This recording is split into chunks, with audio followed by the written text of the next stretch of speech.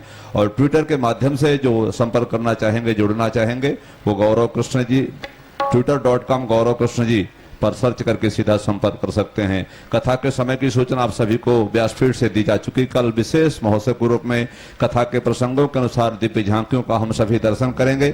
इस कथा प्रांगण में चाहे वो वृद्ध हो, चाहे वो बालक हो, चाहे वो युवा हो, सबको कुछ न कुछ प्रभु के प्रति, बांके बिहारी जी के प्रति जानकारी हो, इस लक्ष्य को लेकर के पूज्य महाराज श्री जी की पावन सत्प्रेरणा से कल से विशेष महोत्सव के रूप में हम सभी दिव्य झांकियों का दर्शन करेंगे। सभी आरती में सम्मिलित हों। श्री वृंदावन बिहारी लाल की। श्री बांके बिहारी तेरी आरती गाओ, मोरी मुकुट प्यारे शीश पे सोहे, प्यारी बंसी मेरो मन मोहे, देख छवि बलिहारी में जाओ, चरणों से निकली गंगा प्यारी, जिसने सारी दुनिया तारी, उन्हें चरणों के दर्शन पाओ, दास अनाथ के नाथ आप हो, दुख सुख जीवन प्यारे साथ आप हो, हरि चरणों में शीश झुकाओ, श्री हरिदास के प्यारे तुम हो, मेरे मोहन जीवन धन हो, एक युगल सभी बल बल जाओ, श्री बांके बिहारी तेरी आरती गाओ, आरती गाऊं प्यारे आपको रिझाओ, आरती गाऊं प्यारे तुमको रिझाओ, श्याम सुंदर तेरी आरती गाओ, गिरिधर तेरी आरती गाओ, कुंज बिहारी तेरी आरती गाओ,